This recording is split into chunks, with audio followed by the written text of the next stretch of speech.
Hey friends, Dora and Magnus here for Gamereactor. We have reached the final episode in our interview series on Hitman, talking about Chapter 6. Yeah, in this final episode we're talking about Hokkaido, Japan, which is the final level in the first season. We're talking to Christian Elverdam about how they ended up making this hotel/wellness center that is at the center of this level. We also talked about how they wrapped up seasons and what the plans are for the future.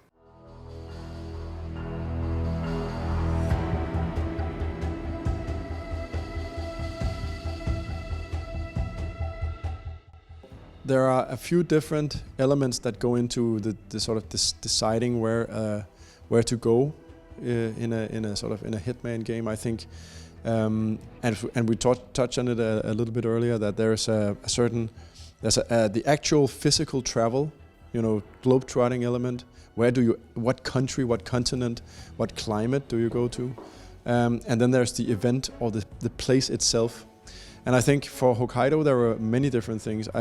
Obviously we had a few different things we wanted. We had Eric Sodas in the beginning of the prologue, where he's basically the master of 47's fate. He will basically decide whether he lives or dies, whether he graduates or not from this ICA facility. And then we really like to turn the tables on Sodas in the end, so it's the polar opposite. He's helpless and 47 is strong. And I think in that case the hospital made a lot of sense. But the hospital as a setting is something we've been wanting to revisit for a long time. We've been looking for many sort of excuses, you could call it, or ways of getting a hospital into Hitman, because we always ask ourselves, what could possibly go wrong in a hospital, or why is this a perfect Hitman setting? And I think a hospital has just that. It has the morgue, the ORs, all of that stuff.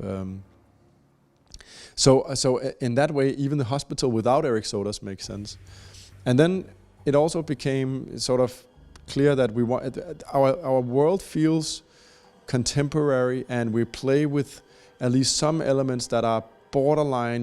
We're trying to show you just how much we can do today. A lot of if you think about some of the technology we have in our world, it borders on science fiction basically. But it's really not. It's just how far our society has progressed, and we like to point at that stuff. And one of the ways of doing that was also Hokkaido. And we said, okay, if we have this ultra-modern hospital, it should be in Japan. We sort of said that would be a proper home for that. It fits with globetrotting, it fits with the theme.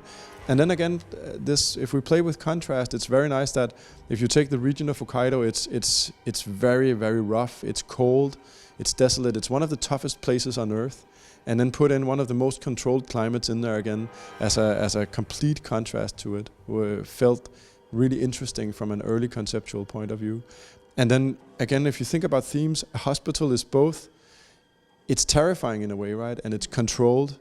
And then if we integrated that spa wellness sort of feel to it as well. So you're constantly playing with these different contrasts that makes the level feel really exciting.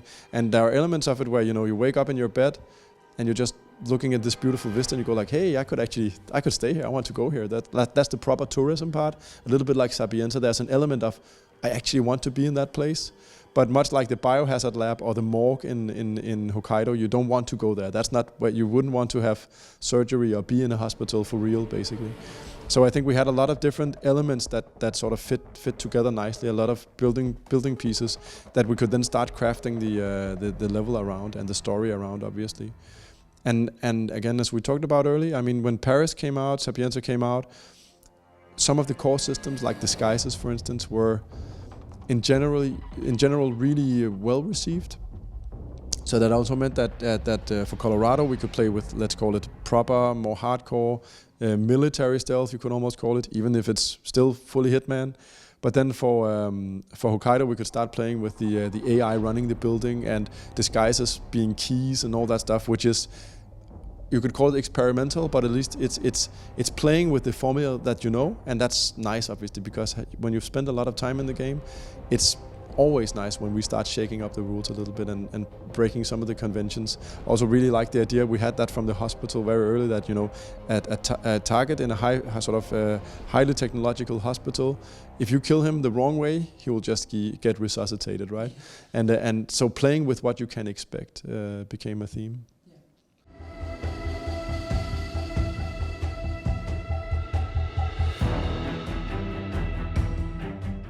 Well, that's a lot of questions in one. I'll just try to go through them.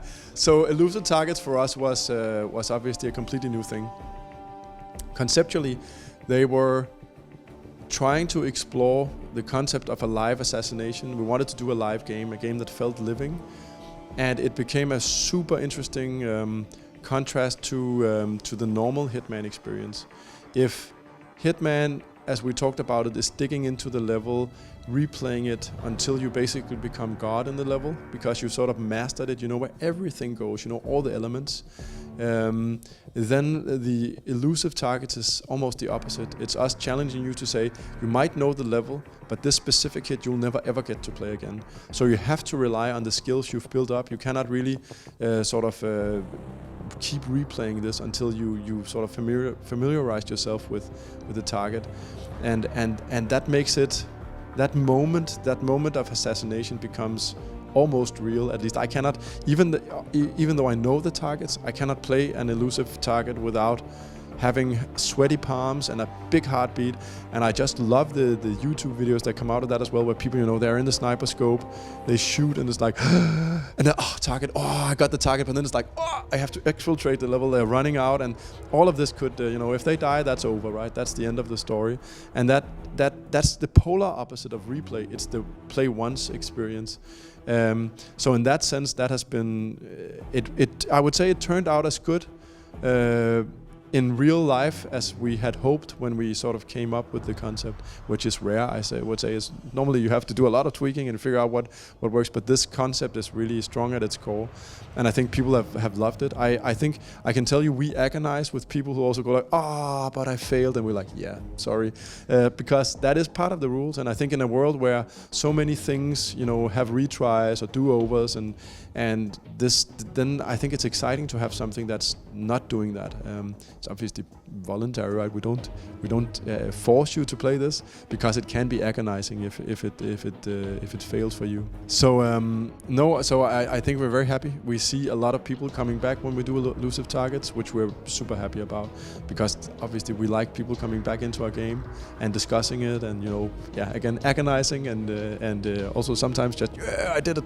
We see some insanely skillful playthroughs as well, where people just do stuff where you go like, wow, I wouldn't even dare do that, and they know if they screw up, it's done for good. So we're very happy about that, and we're still learning. I have to say we started out with simple concepts, and then we added other elements. We've tried to steal objects while trying to do assassinations. We had the concept of twins at some point, which are super tense because you have to identify the right one. The other twin is the actual instigator of the contract. If you kill him, you fail your mission instantly as well. So that moment when you pull the trigger is super tense, and we're not really done experimenting. We are still coming out with elusive targets. So we're still just looking at what players are doing, what feedback they have, and then we'll keep evolving them.